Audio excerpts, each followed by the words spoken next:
Hi friends, welcome to KSP job updates YouTube channel. Friends, ನಿನ್ನೆ ನಡೆದಂತಹ CRDR PC ಎಕ್ಸಾಮ್ನಲ್ಲಿ ಅಂದಾಜು cut off ಎಷ್ಟು ನಿಲ್ಲಬಹುದು ಅಂತ ಒಂದು ಪ್ರಿಡಿಕ್ಟ್ ಮಾಡುವಂಥ ಒಂದು ಪ್ರಯತ್ನವನ್ನು ಮಾಡ್ತಾ ಇದ್ದೀವಿ ಫ್ರೆಂಡ್ಸ್.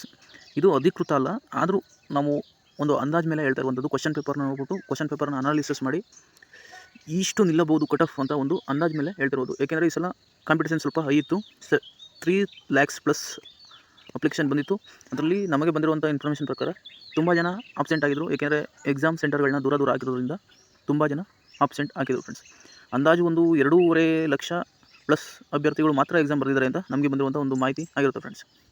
ಇನ್ನು ಇವತ್ತಿನ ಕ್ವಶನ್ ಪೇಪರನ್ನು ನೋಡಿದ್ರೆ ಮೀಡಿಯಮ್ ಇತ್ತು ಅಂತಲೇ ಹೇಳ್ಬೋದು ಫ್ರೆಂಡ್ಸ್. ಅಷ್ಟೊಂದು ಈಸಿನೂ ಇಲ್ಲ, ಅಷ್ಟೊಂದು ಕಠಿಣವೂ ಇಲ್ಲ ಅಂತ ಹೇಳ್ಬೋದು. ಒಂದು ಅವರೇಜ್ ಪೇಪರ್ ಇದ್ದಂಗೆ ಇತ್ತು ಅಂತಲೇ ಹೇಳ್ಬೋದು ಫ್ರೆಂಡ್ಸ್.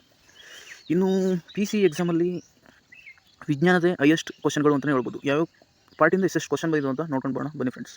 ನೋಡಿ ಫ್ರೆಂಡ್ಸ್, ಇದು ಯಾವ ವಿಷಯದ ಮೇಲೆ ಎಷ್ಟೆಷ್ಟು ಪ್ರಶ್ನೆಗಳು ಬಂದಿದ್ದಾವೆ ಅಂತ ನೋಡಿದ್ರೆ ನಾವು ಅನಿಸಿಕೆ ಪ್ರಕಾರ ಇದು ಹೇಳ್ತಿರುವಂಥದ್ದು ಸೈನ್ಸ್ ಆ್ಯಂಡ್ ಟೆಕ್ 33 ಕ್ವಶನ್ಗಳು ಬಂದಿರುವಂಥದ್ದು ಫ್ರೆಂಡ್ಸ್. ಇದೇ ಹೈಯೆಸ್ಟು.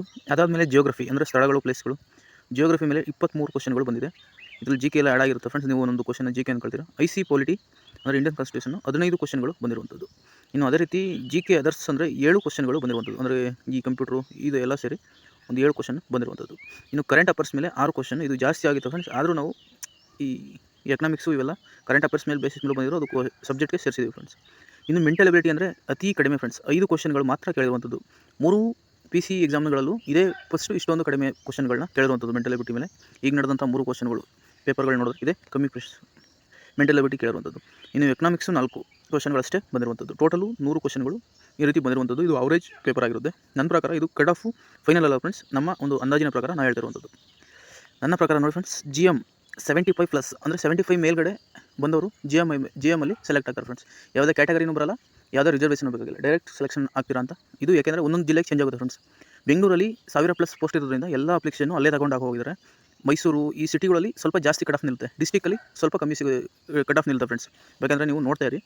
ಏಕೆಂದರೆ ಕಡಿಮೆ ಪೋಸ್ಟ್ ಇರುತ್ತವೆ, ಕಡಿಮೆ ಕಾಂಪಿಟೇಷನ್ ಜಾಸ್ತಿ ಇರುತ್ತೆ ಅಂದ್ಬಿಟ್ಟು ಅಪ್ಲಿಕೇಶನ್ ಹಾಕಿಲ್ಲ. ಆದ್ದರಿಂದ ಸಿಟಿಗಳಲ್ಲಿ ಮೈಸೂರು ಸಿಟಿ ಅಂದರೆ ಕಮಿಷನರೇಟ್ ಇದೆಯಲ್ಲ ನೋಡಿ ಫ್ರೆಂಡ್ಸ್, ಅಲ್ಲಿ ಸ್ವಲ್ಪ ಕಟ್ ಆಫ್ ಜಾಸ್ತಿ ನಿಲ್ಲೋ ಸಾಧ್ಯತೆ ಇದೆ. ಡಿಸ್ಟಿಕ್ಗಳಲ್ಲಿ ಕಡಿಮೆ ನಿಲ್ಲುವ ಸಾಧ್ಯತೆ ಇದೆ ಫ್ರೆಂಡ್ಸ್. ಇದು ನನ್ನ ಅನಿಸಿಕೆ ಪ್ರಕಾರ ಮಾತ್ರ.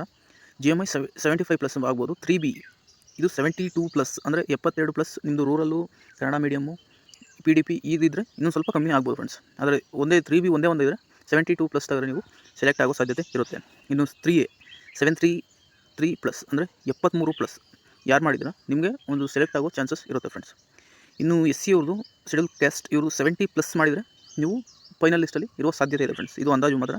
ಇನ್ನು ST ಅವರು 71 ಪ್ಲಸ್. ಏಕೆಂದರೆ ಇದು ಇಷ್ಟೊಂದು ಟೈಟ್ ಯಾಕಿದೆ ಅಂದರೆ ಅಷ್ಟೊಂದು ಕಾಂಪಿಟೇಷನ್ ಇದೆ ಫ್ರೆಂಡ್ಸ್. ಇದೇನು ಇವ್ರು ಹಿಂಗೆ ಹೇಳ್ತಾರೆ ಅಂತ ಹೇಳ್ಕೊಬಿಡಿ. ಏಕೆಂದರೆ ಅಷ್ಟೊಂದು ಕಾಂಪಿಟೇಷನ್ ಇದೆ. ಒಂದೊಂದು 0.525 ಮಾರ್ಕ್ಸು ಕೂಡ ಇಂಪಾರ್ಟೆಂಟ್ ಆಗುತ್ತೆ. ಒಂದೊಂದು ಮಾರ್ಕ್ಸಲ್ಲಿ ಕಟ್ ಆಫ್ ಡಿಸೈಡ್ ಆಗೋ ಸಾಧ್ಯತೆ ಇದೆ ಫ್ರೆಂಡ್ಸ್. ಆದ್ದರಿಂದ ಇಷ್ಟು ನನ್ನ ಅಂದಾಜಿನ ಪ್ರಕಾರ ಇಷ್ಟು ಕಟ್ ಆಫ್ ನಿಲ್ಬೋದು. ನಾನು ಇದನ್ನು ನಿಮ್ಗೆ ಯಾಕೆ ಹೇಳ್ತೀನಿ ಅಂದರೆ ನಿಮಗೆ ಮುಂದಿನ ಒಂದು ಫಿಸಿಕಲ್ಗೆ ತಯಾರಿ ಆಗಲಿ ಅಂತ. ನೀವು 65 ಪ್ಲಸ್ ಯಾರೆಲ್ಲ ಬಂದಿದ್ದಾರೆ ಫ್ರೆಂಡ್ಸ್, ದಯವಿಟ್ಟು ನೀವು ಯಾವುದೇ ಕ್ಯಾಸ್ಟ್ ಇದ್ರೂ ಆರಂಭನ ಮಾಡಿ. ಯಾಕೆಂದರೆ 1:5 ಕೂಗ್ತಾರೆ. ಅದರಲ್ಲಿ ನೀವು ಒಂದು ಅನುಭವ ಸಿಗುತ್ತೆ. ನೆಕ್ಸ್ಟ್ ಎಕ್ಸಾಮ್ಗೆ PC ಫಿಸಿಕಲ್ ಯಾವ ರೀತಿ ಇರುತ್ತೆ ಅಂತ ಒಂದು ಅನುಭವಕ್ಕಾದ್ರೂ ನೀವು 65 ಪ್ಲಸ್ ಯಾರೆಲ್ಲ ಮಾಡಿದರೆ ದಯವಿಟ್ಟು ಫಿಸಿಕಲ್ನ ಪ್ರಾಕ್ಟೀಸ್ ಮಾಡಿ. ಇದಿಷ್ಟು ಫ್ರೆಂಡ್ಸ್ ಇವತ್ತಿನ ಮಾಹಿತಿ. ದಯವಿಟ್ಟು ಇಷ್ಟ ಲೈಕ್ ಮಾಡಿ. Thank you for watching.